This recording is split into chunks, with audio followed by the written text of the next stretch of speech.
Welcome back. चलिए, case scenario number 16 को आज हम करने वाले हैं कवर। केस सिनेरियो नंबर 1 से लेकर 15 तक ऑलरेडी आपके पास में वीडियोज अवेलेबल है इस यूट्यूब चैनल पे। आपको पहले वो देखने हैं, उसके बाद केस सिनेरियो नंबर 16 देखना है।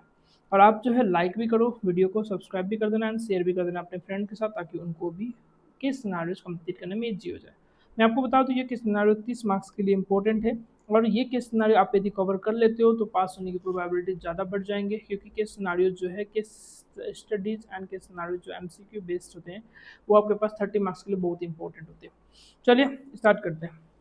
आपको पता है हम कैसे स्टार्ट करते हैं? हम पहले पढ़ते हैं ट्रांजेक्शन्स एंड उससे क्या होने वाली है सप्लाई, या क्या क्वेश्चंस बनने वाले हैं, पहले हम उसको डिटरमिन करने की कोशिश करते हैं। चलिए स्टार्ट करते हैं, पढ़ते हैं। MS Mahi LLP registered dealer under GST is engaged in various types of business activities. ठीक है सर।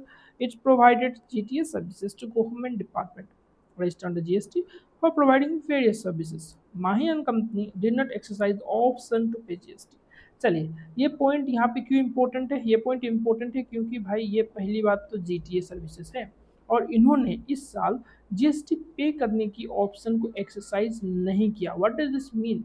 दिस मीन दैट कि ये भाई साहब अपने इन्वॉइसेस पे 5% की टैक्स लगाएंगे, एंड जो सामने वाली पार्टी है वो आरसीएम पे टैक्स पे करेगी, सब्जेक्ट टू द कंडीशंस जो भी आपके लिए मेंशन है आरसीएम की एप्लीकेबिलिटी के लिए। चलिए इसके लिए क्वेश्चन हम चेक करेंगे। The firm provided services by way of renting of residential dwelling to the student mister Pawan and on registered person. देखिए अब हुआ क्या, लैंडलॉर्ड जो है रजिस्टर्ड पर्सन, एंड जो रजिस्टर्ड पर्सन है क्योंकि Mrs MS Mahi and LLP एक रजिस्टर्ड पर्सन हो गया, एंड इन्होंने दिया पवन को जो कि एक स्टूडेंट है, वैसा रेजिडेंशियल ड्वेलिंग इन्होंने दिया है। तो रेजिडेंशियल ड्वेलिंग किस पर्पज के लिए दिया है इन्होंने? रेजिडेंशियल ड्वेलिंग किस पर्पज के लिए दिया? The form provided services by way of renting of residential dwelling to student mister Pawan and on registered person. किस पर्पज के लिए दिया यहाँ इन्होंने फिक्स नहीं किया, तो हम एज्यूम करके चलेंगे कि रेजिडेंशियल ड्वेलिंग रेजिडेंशियल पर्पज के लिए ही दिया है, रहने के लिए दिया है, बिजनेस करने के लिए नहीं दिया है।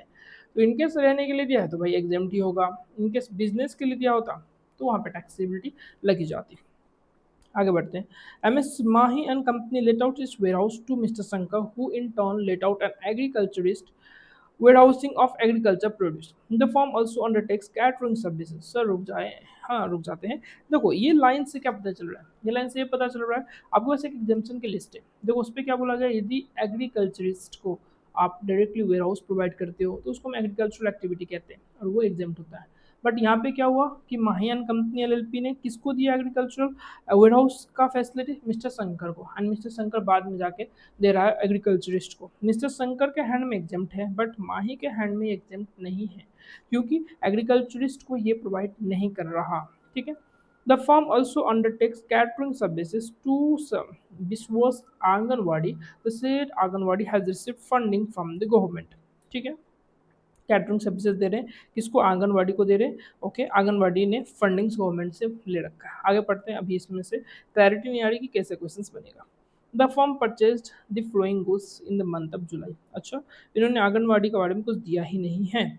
ओके चलिए कोई नहीं, ये मेरे हिसाब से यहाँ पे चेक करना चाह रहे होंगे एग्जाम्शन या फिर टैक्सेबिलिटी, क्योंकि कैटरिंग सर्विसेज हमें पता है कि सर एग्जाम्प्ट होता है कब? यदि ये दिया जाता है स्कूल्स को, कितने तक? हायर सेकेंडरी स्कूल्स को यदि दिया गया, फर्स्ट सेकंड आपके पास में जो भी गवर्नमेंट के द्वारा अप्रूव्ड ऑर्गेनाइजेशंस होते हैं उनको दिया गया, जो स्कूल के ही काम कर रहे हैं, ठीक है, उनको दिया गया तो वो एग्जाम्प्ट हो जाता है। बट कॉलेजेज वगैरह कोई एग्जाम्प्ट नहीं होता सर, ये हमें पता है।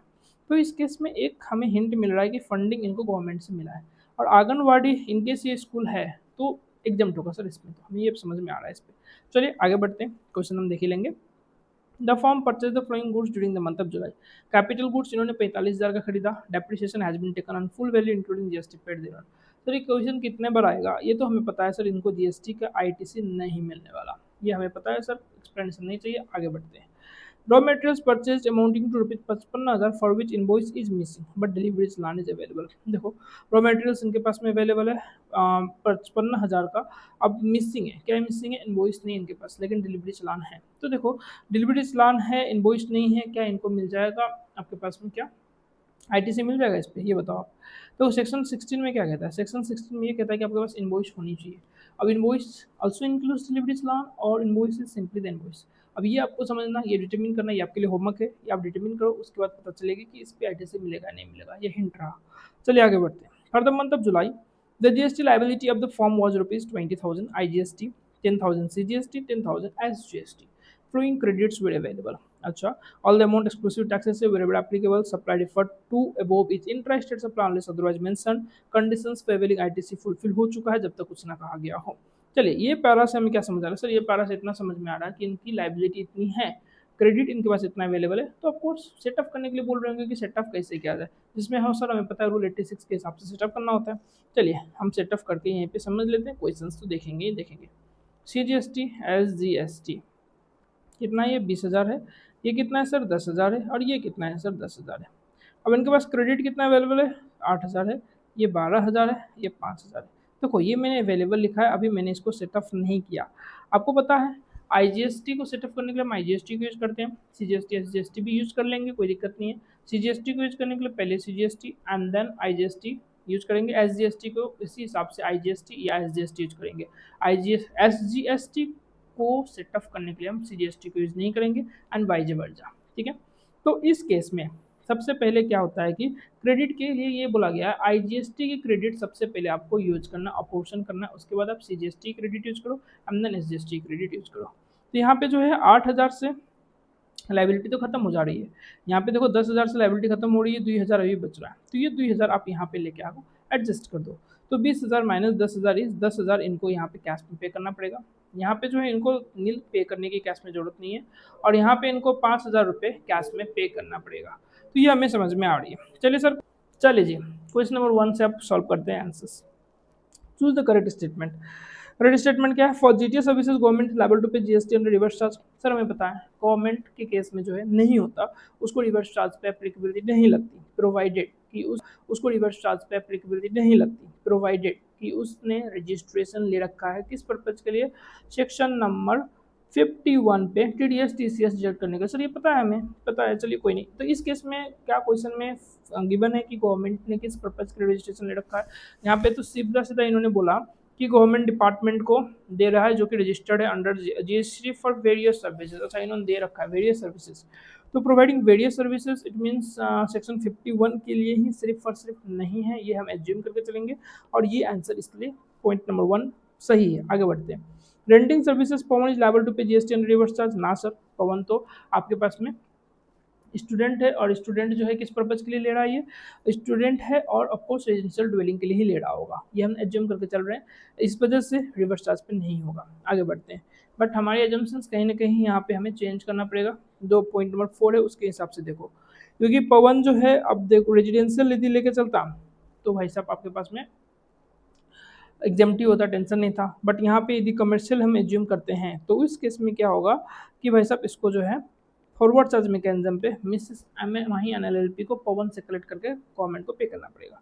अब यहाँ पे ये एजम्पशंस हमें चेंज करने की मतलब इस वजह से क्योंकि आपके पास ऑप्शंस दो गिवन है कि दो ऑप्शन सही है, और यहाँ पे ऑप्शंस टेक्निकली देखा जाए तो पॉइंट नंबर 1 ही सही था। बट अब इनकेस हमने ये एजम्पशंस ले लिया तो पॉइंट नंबर 4 भी आपके पास में यहाँ पे सही आंसर दिखेगा। तो 1 और 4 वुड बी द सही आंसर। और बढ़िया, ये फॉरवर्ड चार्ज पे उनको पे करने की जरूरत नहीं है। तो पॉइंट नंबर 1 का जो आंसर है आपके पास में ये रहा। आगे बढ़ते हैं, क्वेश्चन नंबर 2 पे चलते हैं। Which the following option is correct in respect to the GTS services provided to the government department? अच्छा, गवर्नमेंट डिपार्टमेंट को जो इन्होंने प्रोवाइड किया था।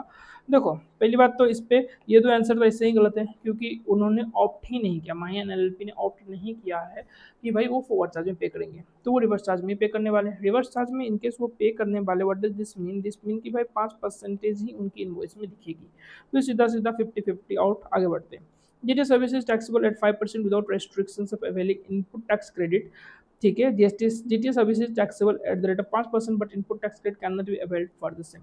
देखो विदाउट रेस्ट्रिक्शंस ऑफ अवेलिंग, आपको पता है रिवर्स चार्ज मैकेनिज्म पे यदि हम पे करते हैं तो हमें ITC तो मिल ही जाता है, मिलता है ITC। बट इस केस में क्यों नहीं मिलेगा ITC? क्यों ये दो ऑप्शंस ऐसे बनाए गए? देखो क्योंकि यहाँ पे गवर्नमेंट सर्विसेज है, गवर्नमेंट डिपार्टमेंट है, government department various services provide कर रही है। Government department in case TDS TCS के लिए ही सिर्फ रजिस्टर्ड हुई होती तो उसके लिए लगता ही नहीं।